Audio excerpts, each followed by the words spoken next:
Assalamu alaikum, Ramadan Kareem. Welcome to today's session of our Ramadan Pioneer Series, which is an initiative by the Dubai Future Academy, which is part of the capacity building arm of the Dubai Future Foundation. My name is Mary Kada. I've been part of the Dubai Future Foundation family for almost a year now, and I am part of the people and culture team working specifically on recruitment. We are super excited to welcome Roland Hancock today, who is a partner at PricewaterhouseCoopers. Roland, welcome.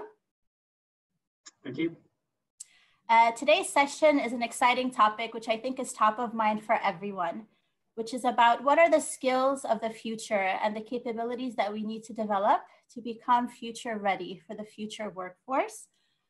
Today's session will focus on two basically key questions of what impact will the future of work have on the types of skills we need, and how can we prepare ourselves to meet the accelerating pace of change, as well as how can the workforce adapt rapidly to disruption, and what roles does upskilling play in that?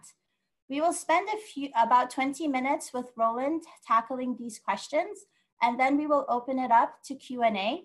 If you would like to ask a question, please look at the bottom panel of the screen so you can input your questions in Q&A, and we'll also enable our attendees to ask questions live. So if you're interested in asking a live question, please raise your hand and we'll try to get to as many questions as possible.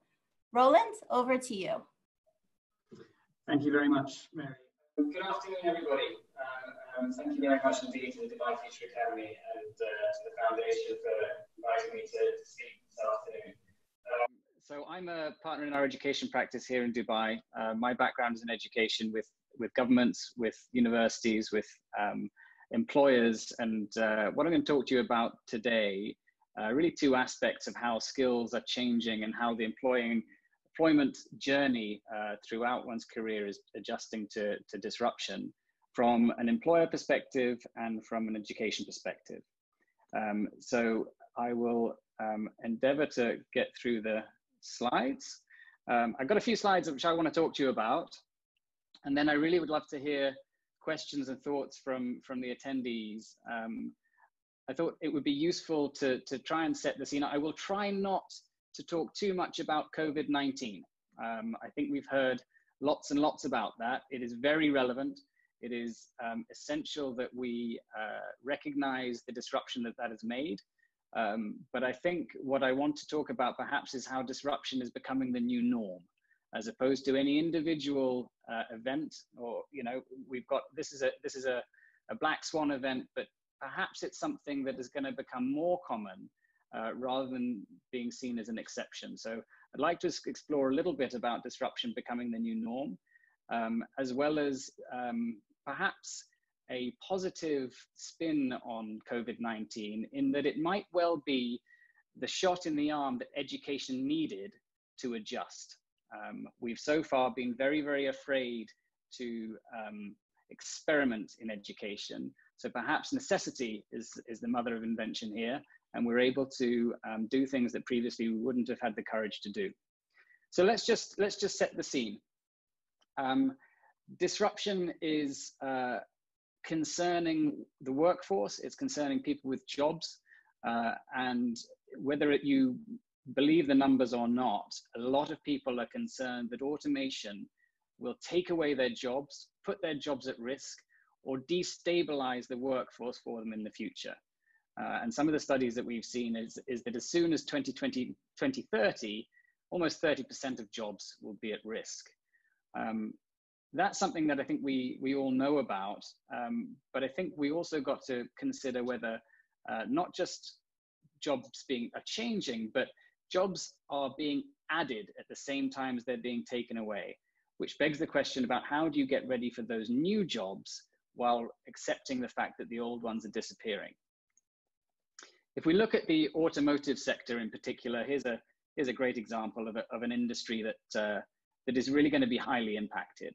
So over the next 15 years, we've had a look at the types of jobs that exist in the automotive sector. And as you can see, those parts which are going to be replaced by robots will lose up to 95% of the workforce. That's something that I think we can all understand how that's going to happen. The question is, what do we do with people who have an excellent understanding of the automotive industry, of the factories in which they work and the people they work with?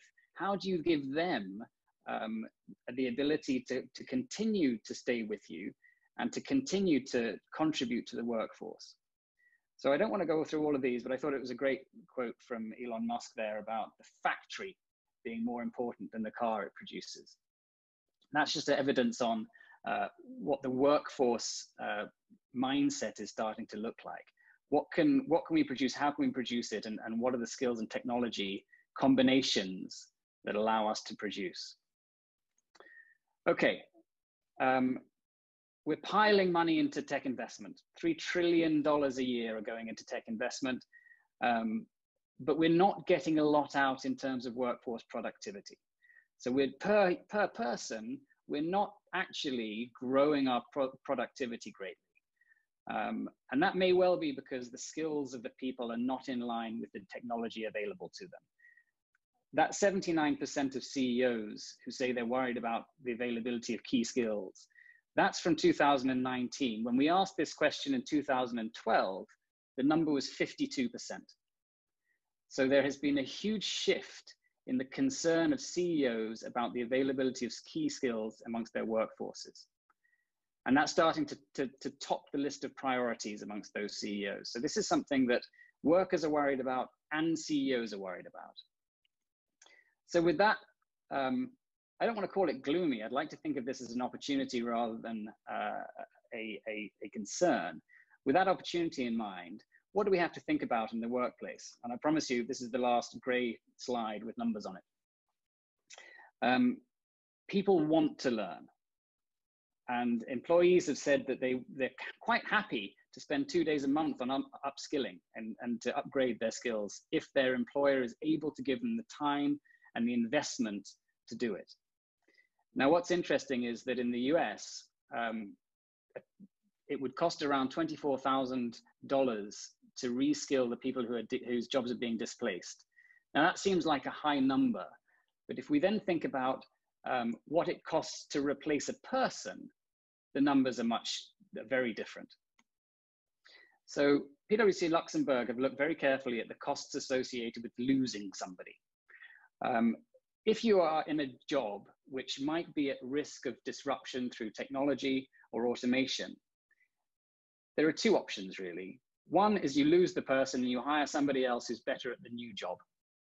That's going to cost you about 100,000 euros to the company and about 100,000 euros to the state to reintegrate them into the new job. However, if you invest 30,000 euros in that person, they can move directly into that new job without going through the employment issues that you'd have to cope with and instantly upskilling your workforce. It does not mean doing a short course. It does not mean getting a small, cheap accredited certificate in a niche area. This is about a genuine upskilling. With that genuine upskilling, you can reskill your workforce to address the future needs. So while costs might be considered high because you're investing 30,000 euros in someone, actually the overall saving to the economy, to the government and to the employer is around 170,000 euros. So the sums here are logically stacking up. So upskilling is clearly a way in which employers and the workforce can change to adapt to the future needs. I thought I'd spend a little bit of time talking about the way in which PwC is addressing this both internally and with our clients. So we have a process that we'd like to use to understand, first of all, what skills any organization has. And so what we suggest is assessing the current environment and identifying the skills gaps between your people and the future of the work in your organization is an essential starting point. If you don't know your people and you can't tell what kind of work you're going to be doing, it's going to be very hard for you to invest in the right skills. Once you've done that, you can then start to invest in your skills strategy. So then you need to be prioritizing who's going to be in your workforce, what they're going to be doing, and how you improve the learning and technology to enable those people to upgrade and provide you as an employer with the kind of skills you require. Thirdly, laying the cultural foundation. We're not talking about what typically might come out of an HR department in terms of courses available. We're genuinely talking about shifting the abilities of the people in an organization to address the future. So we're talking about a cultural shift amongst employees, amongst managers, among key leadership, and making sure that as an organization, you become a learning organization. You become an agile organization whose workforce is able to adjust. So I think this is something that we need to start embedding, not just in the workforce, but in education and in the way we address our lives. And we're seeing it as, you know, I'm sat at home, you're all sat at home. We're adapting, and we are adaptable creatures. We must continue to accept that change is the new norm. There isn't a location that we're going to. We're on a constant shift, and that's what we need to adjust to. And that means our employees, our citizens, need to lead some of the innovation. We need to listen to what our people are saying, and we need to nurture physical, emotional, and mental well-being so that people can get on board with this. People are terrified of losing their jobs, of not being able to keep up. And imagine today, we've got my kids, I've got an 8-year-old and a 12-year-old. They're in school from home. Their teachers, who didn't have a clue how to do this, are suddenly being forced into distance learning. Those teachers didn't have the skills to be able to do this. They are a workforce that is having to rapidly adjust. And you can imagine the stress on them, having to think up new ways of engaging children at distance in a way that they've never done before. This is happening all over the world in different industries. So once you've laid that cultural foundation, you can really move into upskilling implementation. Now, this is where the boundaries of the workplace and education start to meld. And I think what we'll see more of is education moving up into the workforce and the workforce moving down into education. So getting buy-in, aligning rewards and incentives is great, because that allows you to, as an employer, to encourage learning and freeing up time for that. But you also need to bring in an engaging learning experience. It is no longer about going off, doing a course, coming back and going back to your old job. That doesn't work. This is about changing as an individual and applying the learning, because the learning has been genuine and engaging. Too often we've seen workforce going to compliance-related training. So workforce learning tends to be seen as a chore, tends to be seen as something that you have to do rather than something to be excited about. And I think this is where we need to shift the expectation and target personal transformation journeys. If your job is at risk, recognize it, understand where you might be able to go, and put in place the learning journey for that person so that they can succeed in the next iteration of their job. And finally, you clearly need to know whether it's worked. So evaluating the return on your investment. Did it really save you 170,000 euros? Was that 30,000 euro investment justified? If not, what needs to change? So again, continuous adjustment, continuous change is something that we want to embed. So that's what we're doing. I did circulate, and I don't know if everybody received this, the link to our digital fitness app. So we as PwC around the world, 250,000 people, are being upskilled. We recognize that our industry is changing. And as a result, we're having to upskill ourselves. So we spend, and we've pushed our people to identify the areas where they want to learn and give them mechanisms through which they can learn in different ways. And if you've had the chance to download the app, then you'll see that you can set up your own approach and invest in your time in what you want to learn. So that's just an example of one particular industry and the way we're addressing this. So that's from the workforce side. I thought rather than spend time on the individual considerations for education and go back to something that I did almost exactly 1 year ago. So beginning of May 2019, I worked with the Ministry of Education in the UAE, did a presentation on the future of education. What I wanted to do is revisit the predictions made at that time and understand how right or wrong they are. So first of all, I'll introduce you to the expectations. Over the next 10 years, what will change in education to try and adjust for the technology disruption, for the changing workforce needs, for the way in which education might adapt to opportunities that come our way. And you'll see that actually COVID-19 has accelerated some of these events. So in 2020, we said that teachers would become the focus, and upskilling teachers to ready them for the changing needs is going to be what we do first. Well, that's, it's never been more apparent than now. By 2021, we would be maximizing resources. So we'd be starting to build in edX, Coursera, Udacity, etc., international curricula. Coursera has never seen as many applications for its services as it has over the last 2 months. So that has come forward by 18 months. 2022, we said we would be focused around learning for all. Now, what technology allows us to do is prevent an approach that relies on the same approach for everybody.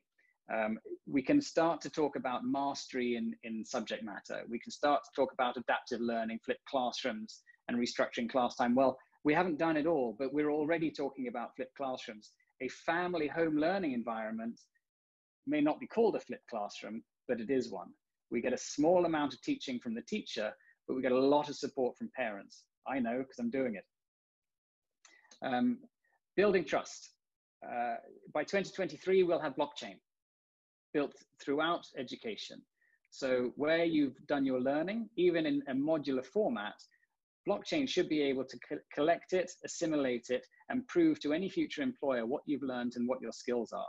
That's going to be something that changes the way that we demonstrate our skills and abilities. By 2024, we can be entirely individualized with our learning, with our background taken into account, standardized age tests replaced by assess when you're ready. So imagine not having to wait for exams, but being able to test as soon as you personally feel ready to do the assessment. Now that's something that is going to have to be thought about now as the world starts to miss the summer exam window. So we're already missing the SAT, we're missing GCSEs, we're missing A-levels. We're starting to see IB and other exam processes disrupted. We haven't quite got to the approach where individuals can take tests as soon as they're ready, but that's got to come because we don't have any other choices. So that too is being disrupted. Portable learning, well, we're borderless. We're already borderless. Higher education cannot travel, but all students are back at their homes. So that's becoming unitized, it's becoming modular. So we're already seeing those two things brought forward by 3 or 4 years.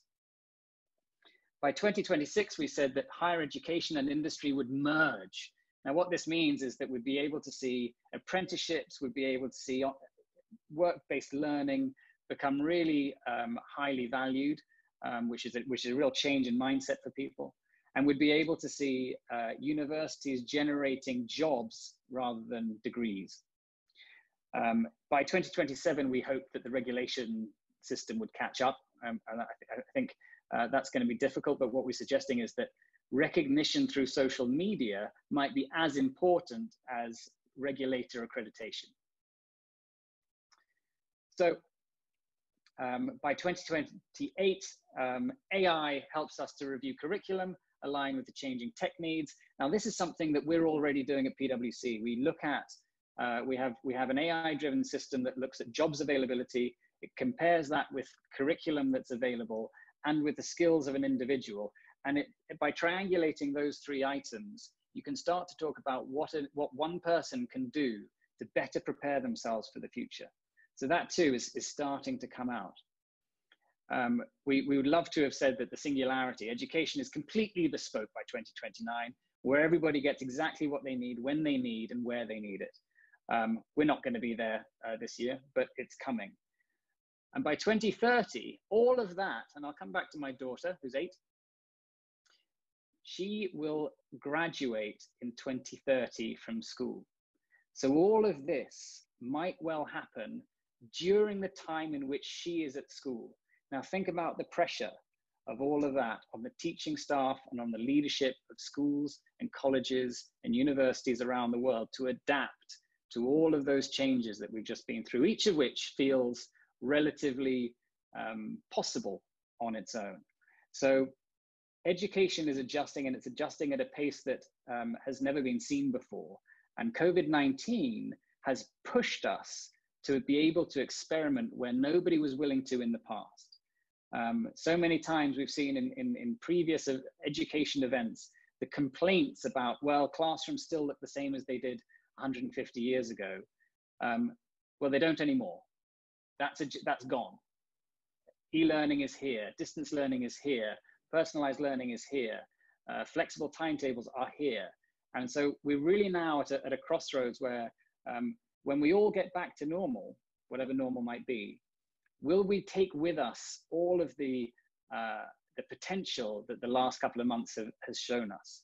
So I'd like to leave on a positive note there and engage a discussion about what might happen with really the comment that lots of change means lots of opportunity for us.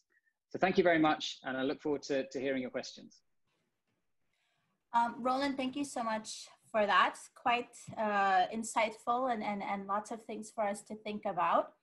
I think given the current situation within the job market and this fear of automation, what do you think are some key skills that individuals whose roles are currently at risk of being automated can obtain through self-upskilling? Sorry, you crackled for a little bit. I think that was what jobs might be attainable through upskilling. So there's currently automation of several jobs in different sectors. And I think individuals who are within those jobs are fearful of what that automation will do to their future employment. So what are some skill sets that you think the future of work will require that these individuals can think about obtaining ahead of automation? Yeah. So thank you. I mean, a great question. There's no answer. What we know is that digital technology, the ability to interact with systems and big data is going to become more and more prevalent as we move forward.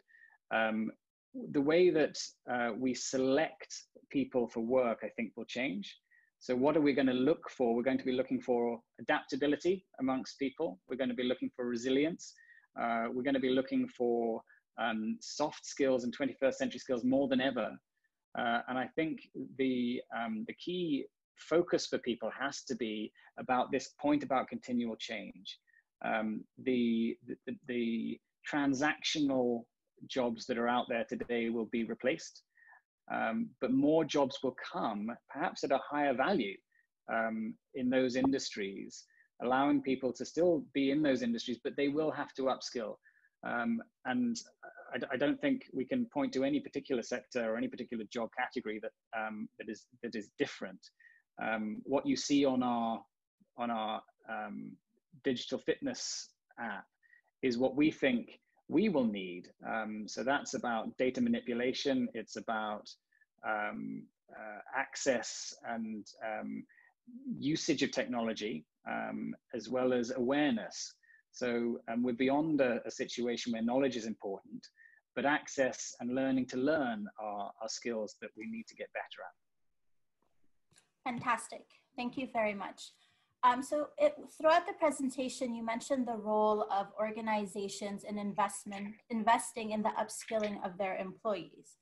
Now, I know it's top of mind for a lot of individuals. What role does government and what role does the education system play in ensuring that our current students and our future students actually have the skills that they need to be future ready? So I think government has a couple of roles there, which I think it's incredibly powerful roles. The first is about support through regulation. And that doesn't mean additional regulation. It actually means loosening of regulation. It means allowing universities, vocational training colleges, employers to work together to find ways in which education and skills can be delivered in new ways. Here in the UAE, for example, we might be looking at ways in which you can be both an employee and a learner at the same time. If you're a student here, you can't work. That's because there's a desire to focus students on learning. But actually, with a growth in apprenticeship models or a growth in part work, part learning type models, that can be something that is incredibly beneficial. In the UK, we have a program where students come straight from school to PwC, and they spend 6 months learning at the university and 6 months working for us in the firm. After 4 years, 4.5 years actually, after 4.5 years, they finish the program with a degree and 4.5 years work experience.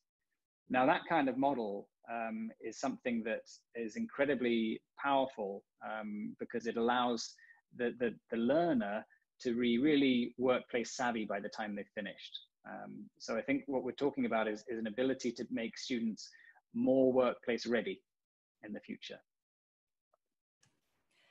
In addition to work study, how would you recommend, or what are your thoughts on the changes that different education systems, so if you look at higher education, if we look at K-12, what changes do these systems need to make to ensure that the students are future ready? I know education is a topic that all countries are trying to tackle. Different countries are exploring different modes of education and different educational structures. So in your perspective, what changes do you think the system needs to implement?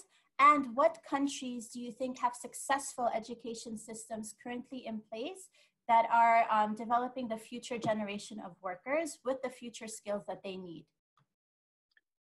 Okay, so a couple of things in there. Higher education and K-12. K-12, I think, has a responsibility to make students more able to think broadly, cross-curricular, able to think analytically and think laterally. That's something that schools are changing and getting very good at, but that needs to continue. That's something that I see a lot of problem-based learning happening in K-12, and that's great. Lots of good K-12 systems around the world. Higher education, I think we need to be a little bit careful. Higher education is not there to churn out job-ready people. Higher education has multiple purposes, one of which is to prepare people for high-skilled jobs. Another of which is to generate research and entrepreneurship and innovation. So something that higher education can do more of, and which government can help them to achieve, is to enhance the innovation ecosystem and contribute towards a broadening of industry. So here in the UAE, for example, and we've just been working in Abu Dhabi on an innovation strategy, is that bringing together of workplace, universities, and the private sector to consider new applied research problems and develop innovative responses to them. That's something that you need to enhance through higher education, and we shouldn't, I think, fall into the trap of assuming that everybody comes out of university ready for a job. So you asked about what systems around the world are doing this well. I wouldn't say that any particular system is doing it fantastically. I think there are great examples of schools around the world, and you know, it may be obvious, but the ones that do well in the PISA rankings or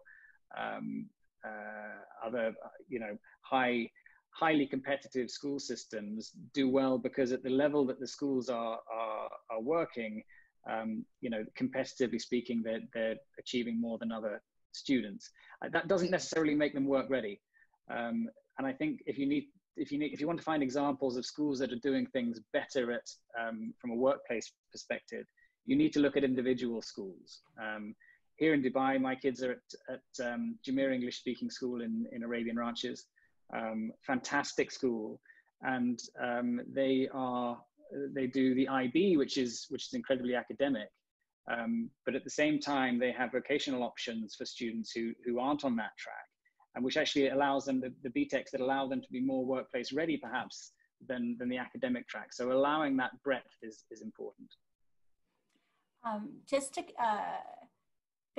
based on like vocational education, vocational training and vocational education, it's not something that we necessarily speak about when it comes to higher education, but what do you think the future of vocational education will be based on the automation of certain jobs, or how do you see vocational education growing in the future? Well, I mean, I think it would be nice to think that now is the time for vocational education. You know, I think we need to stop calling it vocational education, and we need to stop thinking that technical training is something that is for people who can't cope with academic rigor. We live in a time of technology. If technical education isn't the right thing now, I don't know when it will be. So if we consider workplace upskilling to be technical education, then everything I've discussed so far becomes a TVET problem to solve. So, you know, we will see in the workplace employer-driven academies, we will see technical training coming in, and that should be driven by high-quality technical vocational training colleges. I think we'll see a blend happening between that and universities, as universities realize that some of their perhaps less targeted and less employer-focused courses aren't as attractive anymore, and they're gonna start to blend with some of the offerings from vocational training. And also, as we soften perhaps some of the traditional boundaries around degree programs and qualifications, I think that allows technical and vocational colleges and programs to have greater currency.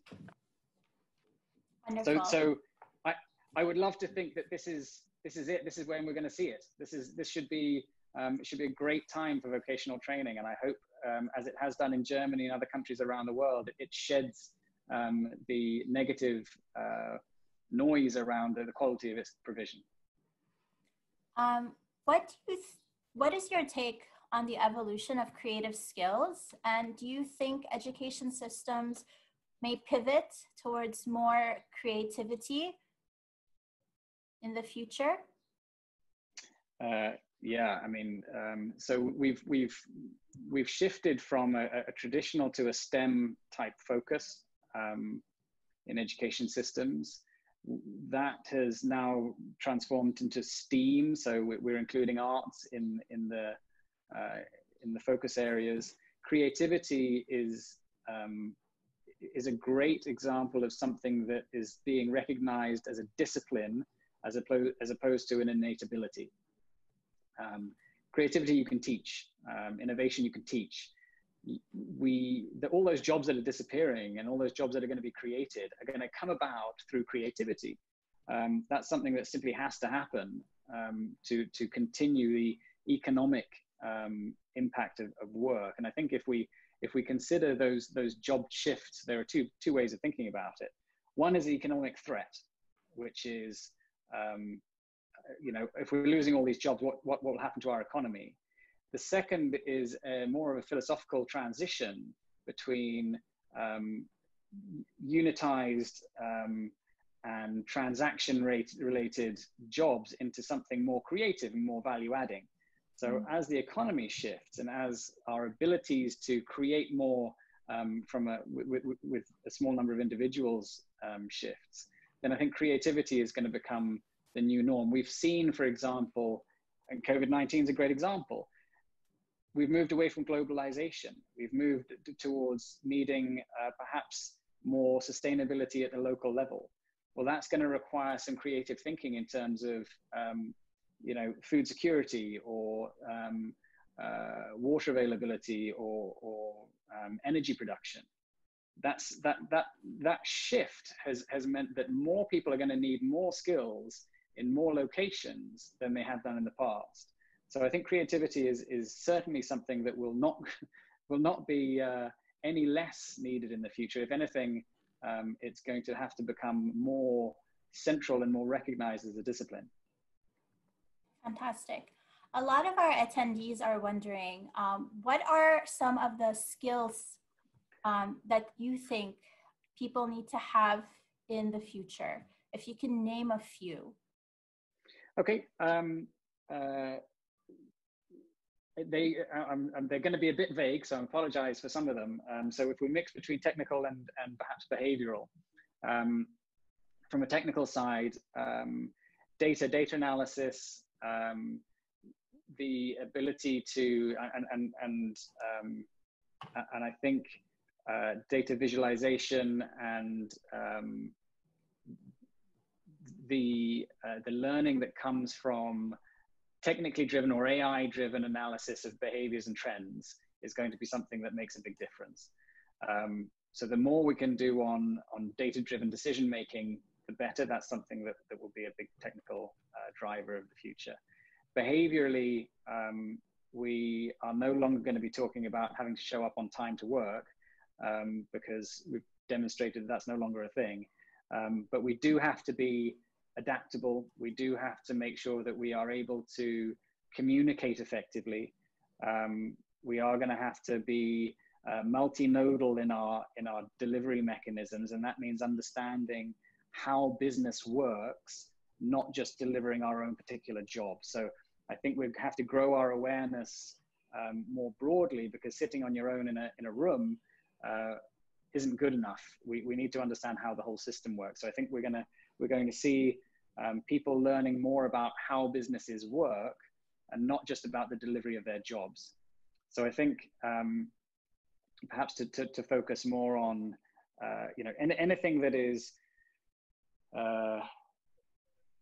innovative, data-driven, aligned with growing industries, aligned with what we see in some of the big technology players in the world. All of that, you know, we still have code writing as a, you know, it's still huge. We're not going to run out of the need for coding. And we need to make sure that people on the other side don't get so deep into the technology that they're unable to communicate, that they are lost from a human interaction perspective. Because as more robotics, as more bots become more human, we can't lose the human-to-human side of interaction. Wonderful. Thank you so much. I am going to open the questions now to our participants. So if you, ladies and gentlemen, would like to ask a question, please raise your hand and I will try my best to get to as many individuals as possible. Alia Al-Ali.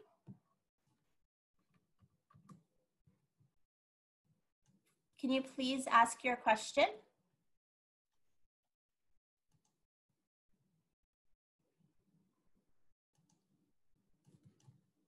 Wait, Alia, Sorry? There you are. We can hear you. Yeah. Can you please ask your question? Yeah.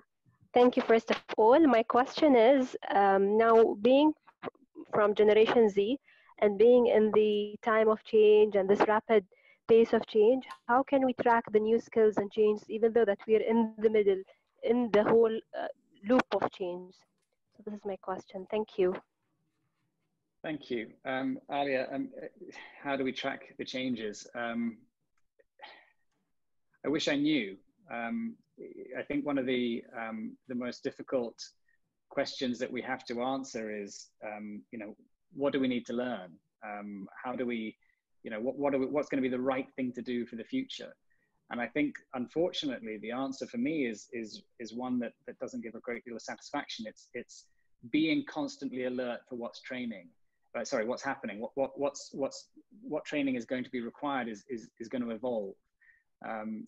the further we go, the more rapidly the changes come. So I think, you know, access to information is going to be critical here. Having your finger on the pulse with it in as many places as you possibly can is very, very important. Luckily, social media and the connectivity that we have to so many networks around the world means that it's fairly quick, the time between a significant shift and everybody being aware of it.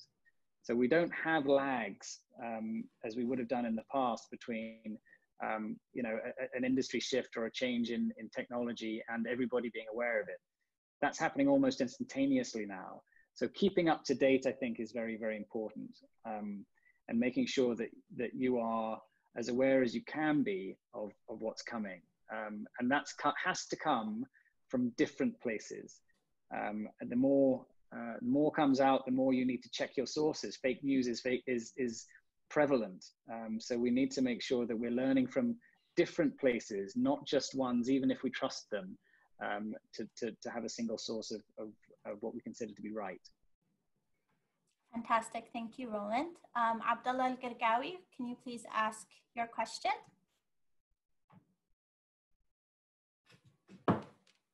Hello, can you hear me? Yes. Yes. Hi. Thank you, first of all, Roland. It was really, really interesting. So my question has two parts. I do work for a insurtech, insurance technology startup, and through the course of the past year, we have acquired some existing companies in the market already, and those companies have a lot of legacy baggage with them, if you will. So we are looking into automating most of the jobs that we got from those companies. So my question is, you said that we should, or as a company, we should invest in those people that we're about to automate their jobs. So how would you study what kind of investment, what kind of new skills you should give them? That has passed me. And then on a personal level, how would I prepare myself for basically the future, a more data-driven, what kind of, how would I educate myself? Are we talking about certificates? Are we talking about conventional courses, etc., etc.? Thank you. Okay, thank you. Insurance technology. I think that the parallel I would draw would perhaps be to, so I work in PwC's consulting arm, and you know, we have to be on our toes to understand where technology is disrupting our industry. In our assurance and audit arm, that is happening faster. You can imagine auditing now is something that can be automated quite quickly. And checking numbers and making sure that transactions are taking place in a time and place is something that is being pushed over to AI quite rapidly. So the question that we've asked ourselves is, what do we need to do to stay ahead? So it's not just a case of what should I do with these people, but it's a case of if everybody is taking the basic step of automating, what will be the next shift for you? So thinking clearly about what's, you know, if you can take half a step further and think about if you've got an automated insurance process, what can you start to do with that? What more value can you add to that? If you assume that is an asset that you own, how can you train your people to make best use of it and grow your client base through that? So I'm no insurance technology expert, I'm afraid, but I would say that the first step is considering not just that you've removed some jobs, but where can you add more value? So shifting the focus, not just on current issues, but what the future might hold. And I think that's relevant both to your companies and to you as an individual. So question we should all be asking ourselves on an ongoing basis is, how can I understand the new assets that are being created, and how can I make use of them, and how can I add to the value of that as well as understanding them, but think through, well, what could I do? What could I do more as a result of having these things at my disposal? So there's nothing wrong with certified courses, with standard certificates. I would hate for anybody to think that that's the wrong thing to do. But you know, understanding which ones of those are relevant to you and to your career path is something that you need to spend time considering. Thank you, Roland. Hamad Lari, can you please ask your question? Okay, sure. So thank you for this pretty interesting session and shedding the light on this topic. My question is, virtual colleges or online colleges existed for a while now. So places, websites like Udacity, Coursera, and so on. They're not certified yet. So if you have a course from Udacity, you can use the knowledge, but you cannot present it as a skill you have or as a course you attended. Are we seeing a shift in this specific field? Will there be, let's say, an international certifying body which certifies all online courses, and then thus we can use them in our workplaces, or it is what it is and nothing will change? Thank you. Thank you, Hamad. Very interesting.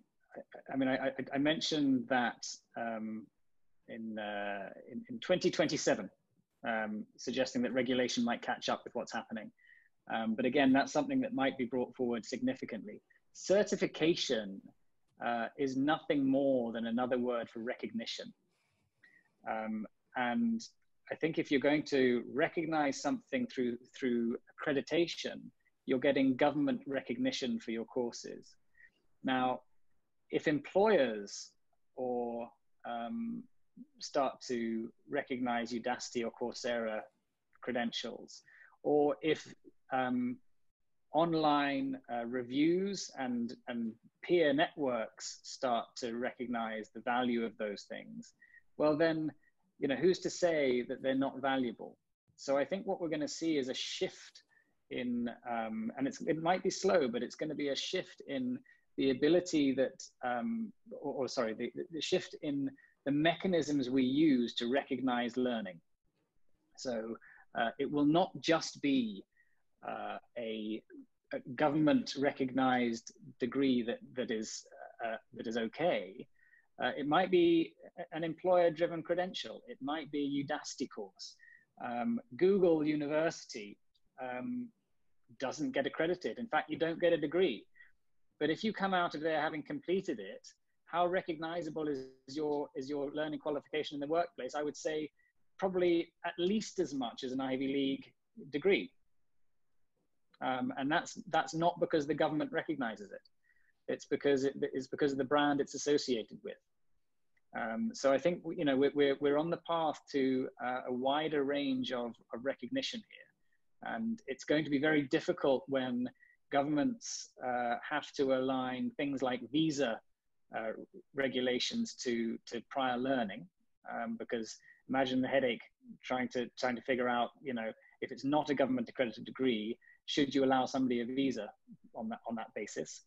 So there are real challenges here, but I think, you know, more and more we'll see recognition of a wider group of learning types. Thanks, Roland. We have time for 2 questions. Leila Dupree-Bixio, please go ahead.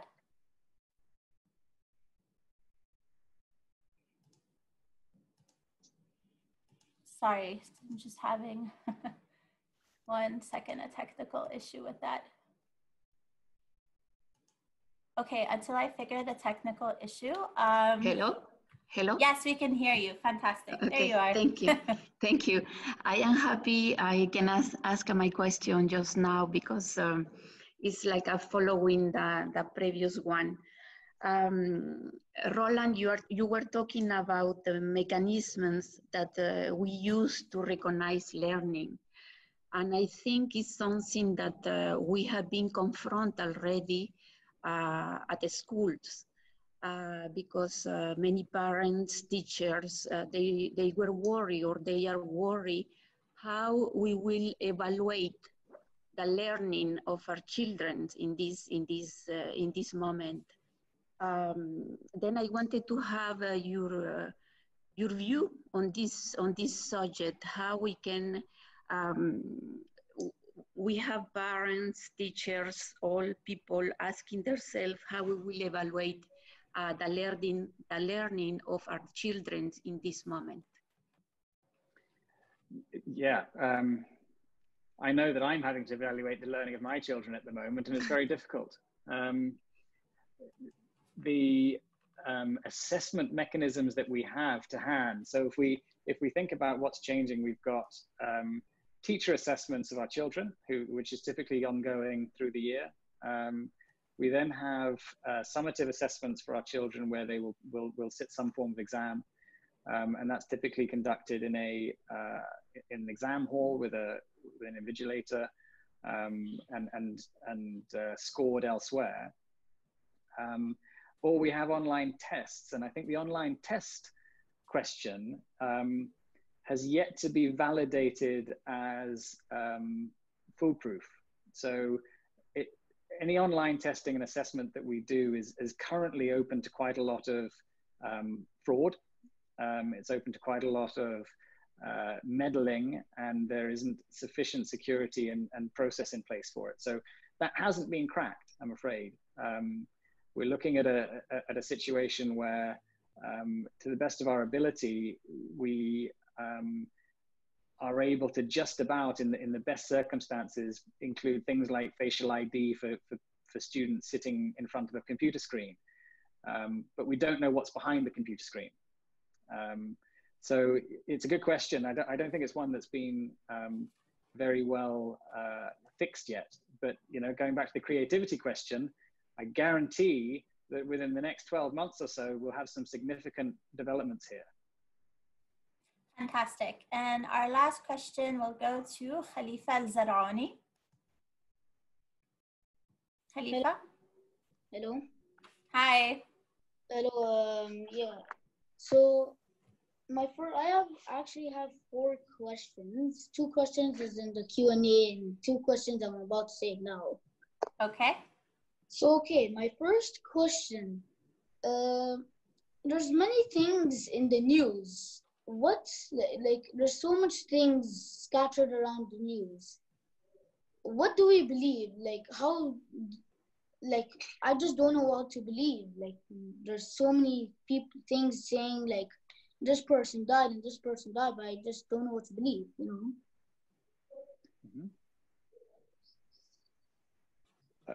Yeah, keep going, Khalifa, and I'll try and answer them all. My second question is, how do I explain this?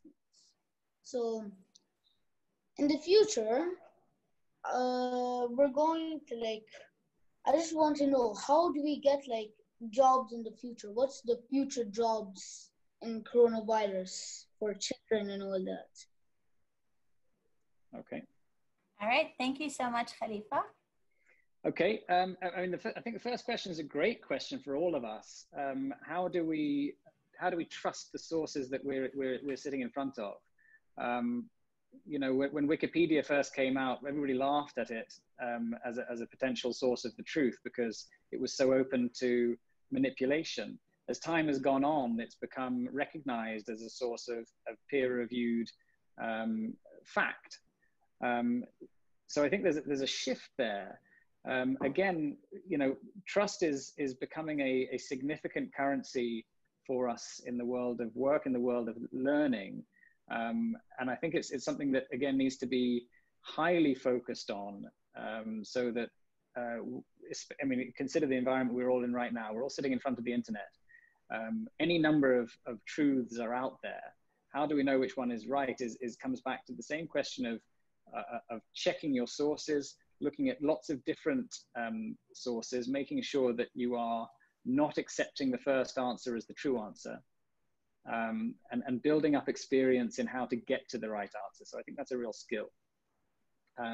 Jobs for the future, I think if there's anything that we know out of the coronavirus is that scientific research and the progression of problem solving and knowledge development will not go away. More than ever, we need to focus on our ability to adapt, our ability to progress, and our ability to solve problems. So no matter what the technology developments are in the world, no matter what the disruption, the role of learning, the role of research, the role of upskilling is always going to get more important.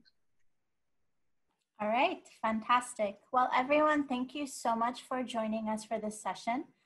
Roland, thank you so much for leading us through this. I'm sure this is a hot topic and you've answered some fantastic questions. Ramadan Kareem to everyone, and don't forget to join the Ramadan Pioneer Series tomorrow.